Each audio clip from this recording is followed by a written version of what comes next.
Hi, you guys. It's Teacher Carrie. I thought that maybe we could read together. Yeah?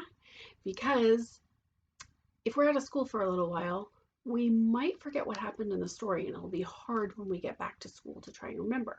So I thought maybe we could still keep reading our book. We're reading The Mouse and the Motorcycle.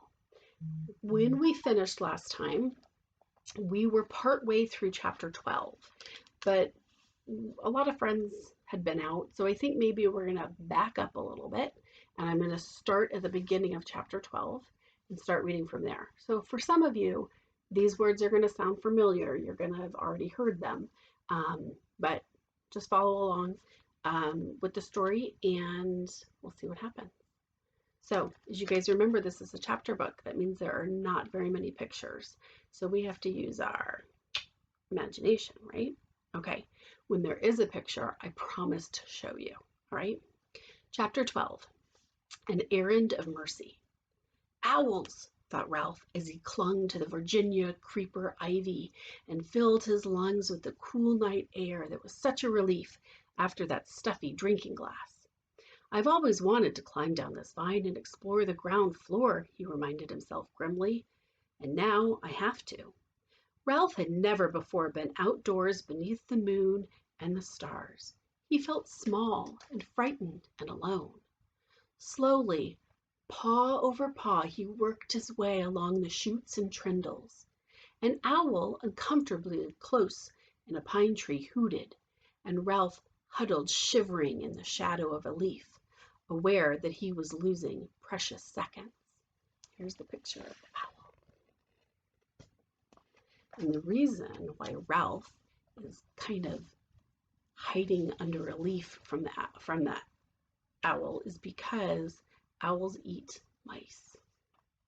A night wind rattled the windows, and the owl glided off across the parking lot.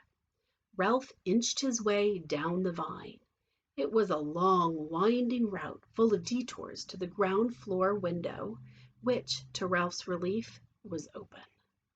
Upon reaching the window sill, that's the bottom part of the window, the flat part, Ralph leaped to the floor of the room in which three young men of college age, so like 18 years old, were sleeping, two in beds and one in a sleeping bag on the floor. An aspirin. I must find an aspirin, thought Ralph, darting under the bed. He bumped into a bunch of dust, which startled him, but he did not find an aspirin. He was in such a hurry he ran right over the man in the sleeping bag instead of taking time to go around him. There under the dresser, gleaming in a shaft of moonlight, he saw a round, white pill. He went closer.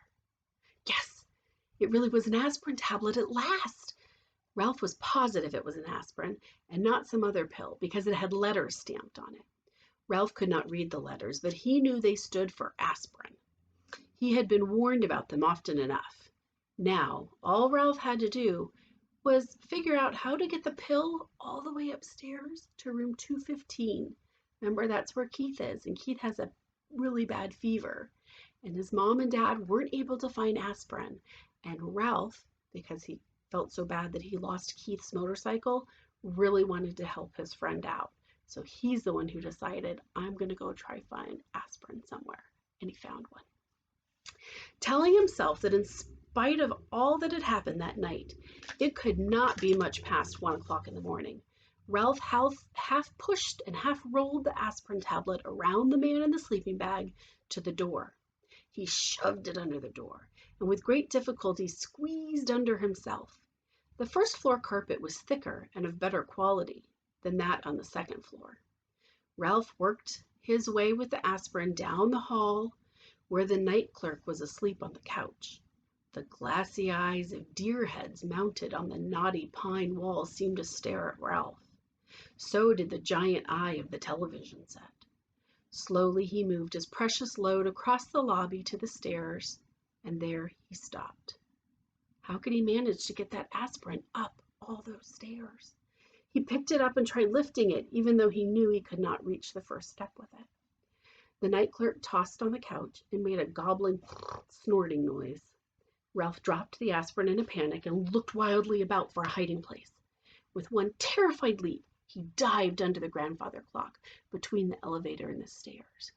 It was immediately plain from the dust that no one had ever cleaned under there. Ah! Ah! Ralph struggled to control a sneeze. Above him, the works of the clock began to make a grinding noise. Achoo! The sneeze could not be held back. Bong! The clock struck 1:30, forcing Ralph to clap his hands over his ears. How his famous ancestor had run up that clock, hickory-dickory-dock, stood the racket he did not know. Peeking out, Ralph discovered the night clerk had slept soundly through the den, so he ventured out from under the clock to continue his struggle with the aspirin tablet. Since carrying the pill up the stairs was impossible, Ralph had to find another way. The elevator? Ridiculous. A mouse could not run an elevator. Then, quite unexpectedly, a whole plan of action popped into his head. Ralph had genuine inspiration. First, he rolled the aspirin to a safe place behind a potted plant beside the elevator.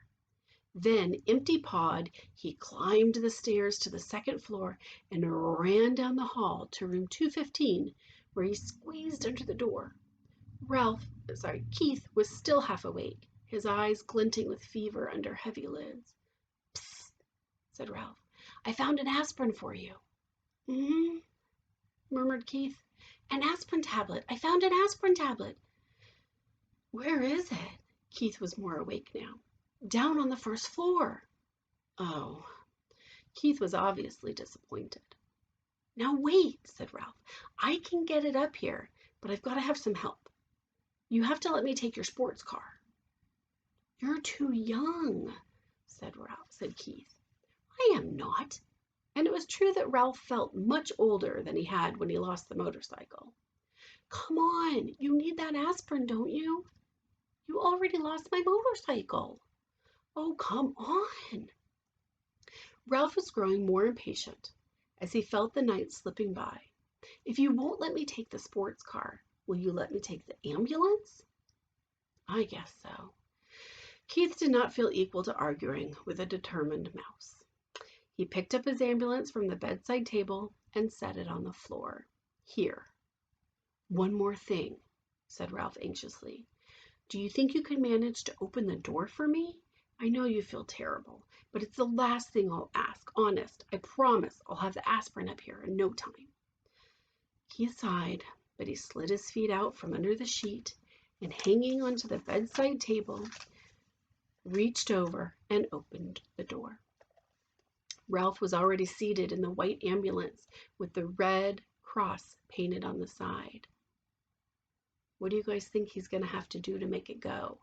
Remember, for the motorcycle, he had to make the sound in order to make the motorcycle go. So for an ambulance, wee-oo, wee-oo, wee-oo. He took the corner of the hall on two wheels and sped down the bare floor between the wall and the carpet until he came to room 211. Here, he slowed down and then went wee-oo, wee-oo, wee-oo, good and loud. This carried him, as he planned, to the elevator. It was a crucial moment. Now he would find out if his plan was going to work. The little dog that was in room 211 began to whimper and then bark, just as Ralph had planned. In a moment, the door opened and the man stumbled out with the little terrier in his arms. "Oh, all right," he grumbled. "I'll walk you. Shush, will you?" Ralph waited, his paws tense on the steering wheel. The man walked groggily to the closed elevator door, where he managed, in spite of the wiggling dog in his arms, to push the button. Soon, the elevator door slid open. Ralph knew that this timing was important. The man entered the elevator. The dog barked. "Wee-oo, wee-oo," said Ralph, hard enough and fast enough to shoot the ambulance at great speed across the yawning crack between the floor of the hall and the floor of the elevator before the man turned around. There's him going super fast in the ambulance.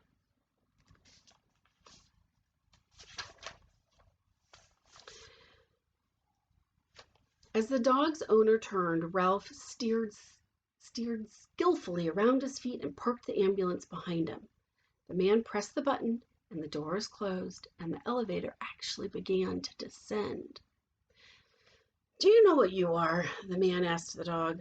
"You are a nuisance. That's what you are. A four-footed, hairy nuisance." The dog ignored his master. "I know you're down there," he yapped to Ralph. "If I could just get down, I'd get you." Ralph did not answer.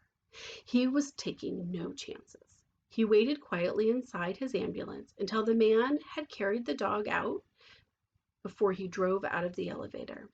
He jumped out of the ambulance, opened the rear doors, seized the precious aspirin, and boosted it inside. Slamming the doors, he ran around and jumped into the driver's seat. There was not an instant to lose. Wee-oo, wee-oo. The ambulance moved toward the open elevator. But unfortunately, by this time Ralph was slightly out of breath. The front wheels of the ambulance caught in the crack between the floor of the lobby and the floor of the elevator. The ambulance was stuck. "Oh no," thought Ralph. "Not now. I can't fail now. Wee-oo, wee-oo," he managed to gasp. The wheels spun, but the ambulance did not move. Ralph jumped out, put his shoulder to the rear of the vehicle, and pushed with all his strength. Nothing happened. In a moment, the man would be returning with his dog. Desperate, Ralph climbed back into the ambulance. He took a breath so deep he thought his lungs would surely burst. Wee-oo, wee-oo, wee-oo. He made the sound hard and fast and high-pitched. The wheels spun. The ambulance moved slowly at first, and then as the tires got a grip on the floor of the elevator, it shot out of the crack and across the elevator and hit the rear wall with a bump.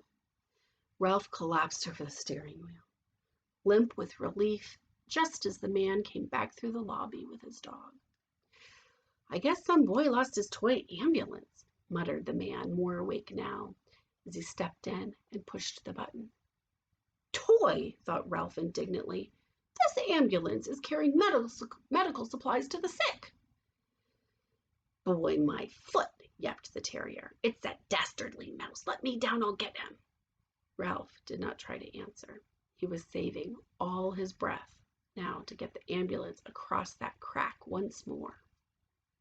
The man slapped the dog lightly on the nose and said, "Be quiet. I took you outside, didn't I?" Fortunately, the elevator door stayed open behind the man as he walked out, so Ralph had no trouble driving the ambulance out and down the hall to room 215. The door had blown shut, but he did not care. He jumped out of the ambulance and ran around to the back, where he unloaded the aspirin, shoved it under the bedroom door, and squeezed under after it. "Keith, I've got it!" Ralph was filled with triumph. "I brought you an aspirin." There's Keith and Ralph with the medicine that he needs to make his fever come down. And that was the end of chapter 12. So I will meet you on another day so we can read chapter 13 together, okay? Sounds good? All right, bye you guys.